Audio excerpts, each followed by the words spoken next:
wash down, bar down, see how it's pulled. He says it pulled pretty good.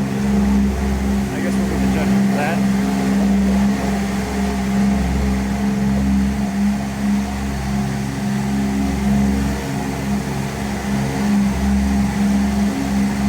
This thing is a great little hand trip.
As a parking bag.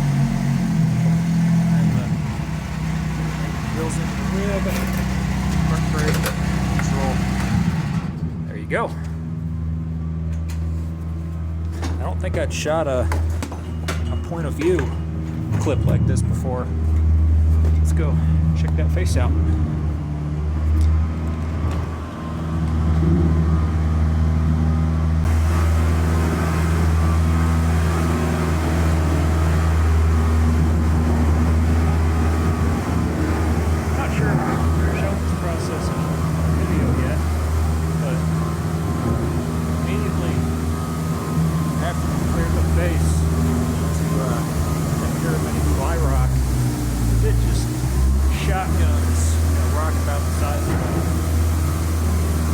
Football on down, all down the trip, and we gotta clear that up before we can really get the production bucket. Otherwise, we're liable to pop a tire, twist an ankle, otherwise tear something up. Signal.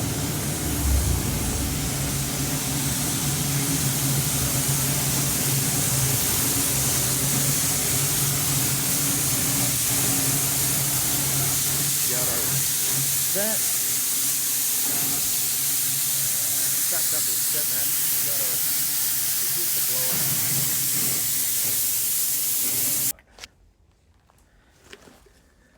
About the hard knob? Oh yeah, that there was a bump in the floor that we were both basically it was a hard quartz that we were tripping over and mucking out, and then so I drilled that down about 2 feet, put a half stick in it, and then lost about 8 inches of the hole, and then put about 8 inches of stemming on it. It's the one circumstance where we'll endorse stemming underground is for floor shots. Yep, floor shots. Not for drifting. Don't do that. Look at that quartz. Yeah, that's why I didn't shoot last time. Yeah, that stuff is hard. Pull a little chunk of amethyst out of the rib there. That's pretty. So this was not. This is all waste that we shot just now. Man, that pulled like 9 feet, 8 feet. That pulled full 6 because we had you can kind of see the rib. Yep. But it pulled every bit of 6 because I can see my back of the holes. I had a little knob kind of right there on the top of the back, but that's not too bad. No. You bar down, or you gonna need a hand? I did not. Okay. Yeah, let me wrap this clip up and grab a bar. So just to explain what the objective was here, so we've got like a 200-foot tram distance to our 130 South muck bay, and that's too far for a 1-yard machine. It's marginal with a bigger 2-yard that we don't have right now. So this right here is our muck bay, our be our 130 North remuck. That right there is headed to undercut our older workings. Hopefully, exploit the underside of that pipe up in that slusher stope. And then this heading right here is going to be headed to overcut a drift around turn point 5 and eventually intercept a raise that was in ore. That's the top of that raise is probably about 15 feet out of the water now, but we have to dewater the rest of the decline to be able to access the base of that raise. So basically, this here is where our 130 level mine plan goes. We're gonna start a slight decline on this here. So this is going to be the 130 East K, I think is how we're gonna designate it. We'll have to check our geologic mapping, figure out our vein name. But anyways, we're gonna run a slight decline on this because we can see that our veins are widening out at depth, and we think that we're about 25 feet above the ore grade core intercept in this area. So we're gonna decline down at probably about a minus 15% after we put our first round or two into it, just so that we're not immediately throwing a declination and an azimuth change at it, because that can cause stability issues when mucking. Then we'll see what we find from there, because some of this in here, it wasn't enough to be to justify trying to selectively mine it, but some of this in here is ore grade, and if it widens out, then we're going to be in the money.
Pecos has this round drilled out, ready to load. This is our gonna be our back-azimuth shot for the 140 southeast or 140 northeast. So this is the 140 northwest K. We're gonna take this back a round or two as a mucker turnaround. As you can see, it's the back-azimuth for the northeast K right here. The video I tried to take during the loading process, we kept getting interrupted by technical glitches. So, shots loaded, tied in. Got our deck cord running off that way. About to tie the fuse on. Get ready to light it and head topside. This will be our first proper drifting shot on vein. Not in ore, but we're getting there.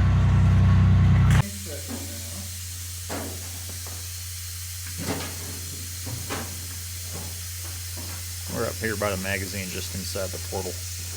Shot's probably 600 feet away.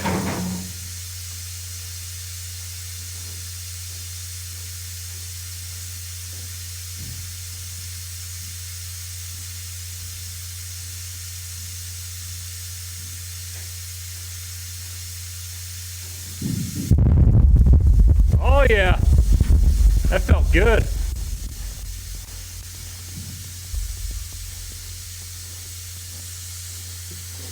I like the way that sounded. I think we'll probably wait till morning to go clear it. It's late.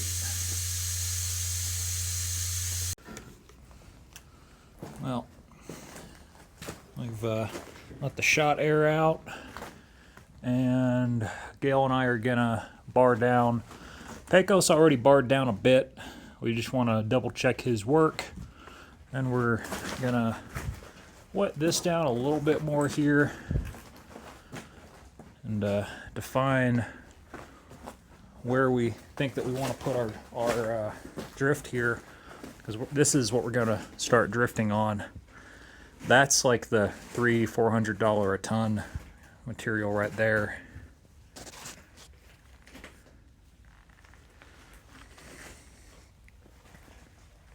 What's interesting is that this vein, which is about 18 inches wide right there, then pinches down to just a little stringer here.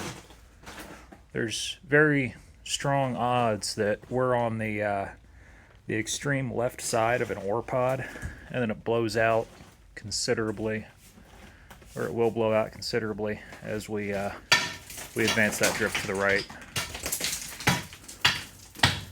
Yeah, that area has been troublesome for a while.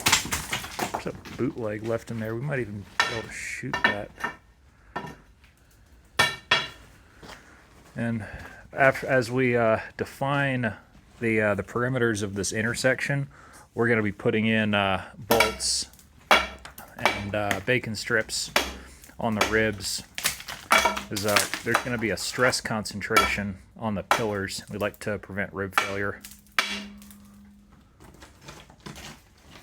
Hard to get a good angle right now. Yeah. It's always hard to scale off a pile, because you're fighting the pile trying to buck you off of it.